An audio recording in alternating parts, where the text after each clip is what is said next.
second stage. Here it is, Castlevania Dracula X. I bought this game back in September 1995. I was really excited when this game came out. I remember when Super Nintendo first came out. In the first year of its release, it had a lot of classic titles, and among those my favorites were Super Mario World and Super Castlevania 4.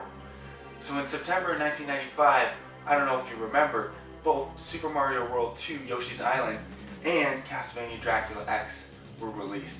And I bought both those games on the same day, and I remember playing both of them.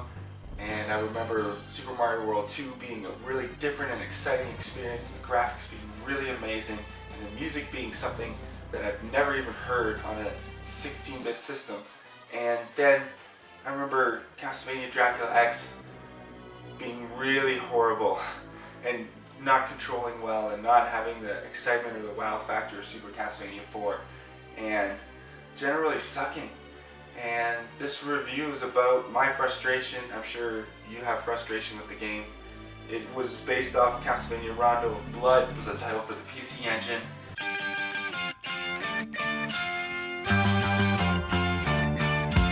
Which is ranked one of the best platformers that year in Japan. And it had a lot of promise. And when it came over here, it didn't have two playable characters. It didn't have branching story paths. Or it did, but not really as well executed as Castlevania Rondo of Blood. And for those of us who never even played Rondo of Blood, we already knew this was a horrible game. So here's my breakdown of Stage 1 and why it's good and why it's bad and how it compares to Super Castlevania 4, because at that time that was our frame of reference and we wanted something that was better than that, and they gave us something that was worse. Screw you, Konami. Screw you.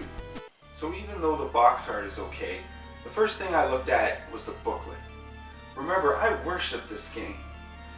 And the first thing I noticed in the booklet was Dracula. Motherfucker looks like David Bowie.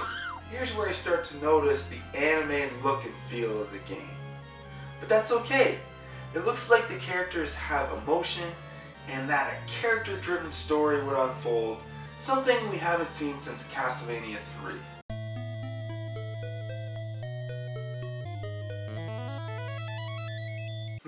Stages look pretty generic, not as exciting as Super Castlevania 4. 7 stages? What? That's it? And stage 7 just says Count Dracula. That doesn't sound like a stage, that sounds like a boss fight. Like in Super Castlevania 4, where if you died at Dracula, you continued at Dracula, and you can even input a code that got you right up to Dracula. So, to me, that sounds like 6 stages plus Count Dracula. It's actually not true. Count Dracula is the final stage, but why don't they just say Count Dracula's part of the castle, or the inner sanctum, or something? Screw you, Konami. Now look at the enemies. More anime. Still well drawn. Wait a second. Minotaurusu? Lipuston? Just say Minotaur and Werewolf. Screw you, Konami. Time to go mobile. Okay, here's where I state my gripe about the whole booklet in general. We didn't get Rondo of Blood. We got a butchered port. But they put in artwork directly tied with Rondo of Blood. If you take a look at the Japanese booklet, you'll see that they created entirely new artwork, which kind of made it look like Konami was trying to rub it in our faces even more. Here you go, this is not Rondo of Blood, but we're going to show you artwork from Rondo of Blood. And if you wonder about Europe, they got the same artwork as the Japanese manual. Screw you, Konami. These pictures are way more in line with the aesthetic that North America was ready to accept at that time.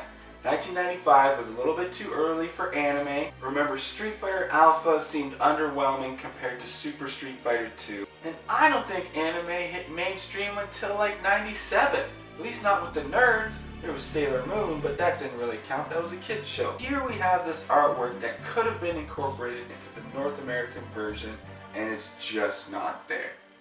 Also, can you take a look at how the stages are arranged in the Japanese manual? The Japanese manuals are always better. More pages, more care, usually full color. They're just awesome. Okay, so we already showed the intro earlier. I'm just going to skip the introduction and get right to it.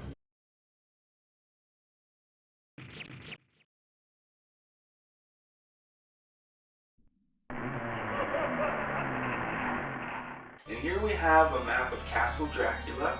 Looks pretty generic. Not as exciting as Super Castlevania 4 with the Mode 7 zooming. Remember that? That was awesome. And here we go. Whoa, cool fire effects. Man, this disco music is corny.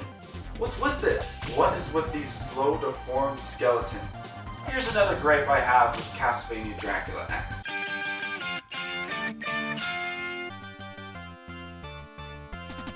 They're actually ape skeletons who can throw barrels. It's a throwback to Donkey Kong. Here's where it's evident in Castlevania Rondo of Blood.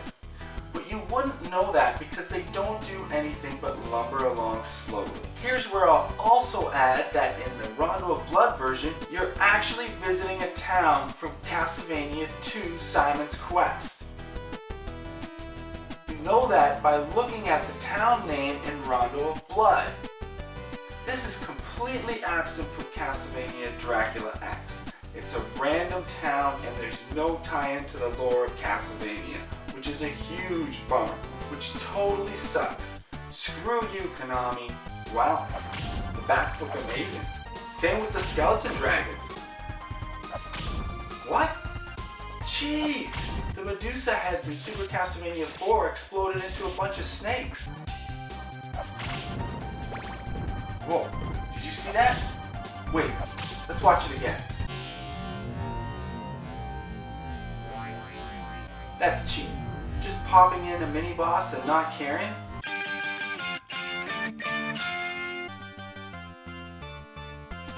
Here's where we go to Rondo of Blood. Check it out. This Minotaur doesn't appear to the second stage.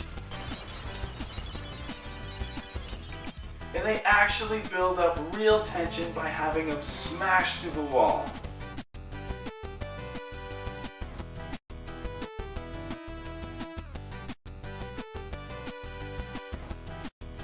What do they do in the Super Nintendo version? Just make him appear awkwardly, like he pops into the screen, like it's an error, like he was added in at the last minute. Screw you, Konami. Whoa, did you see that? I totally own that dude with a barrage of knives. Cost me 10 hearts, but it was worth it. This is a unique feature to Castlevania Dracula X, which I'm going to get into on another episode, but it's amazing. Each weapon has an item crash feature that totally rocks. I like how the music and the background colors change. It's like the game is building up to a boss fight. This is another unique feature to Castlevania Dracula X. In Super Castlevania 4, they build tension on the boss screen itself. An example would be when you fight the Orphic Vipers and the area floods with water before they appear. It makes you feel like, whoa, you weren't expecting it.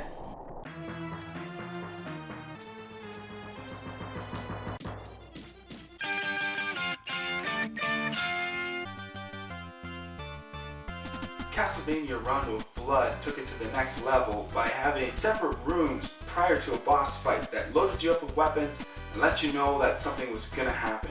It built a lot of tension, and the music was usually different. Check out the tune.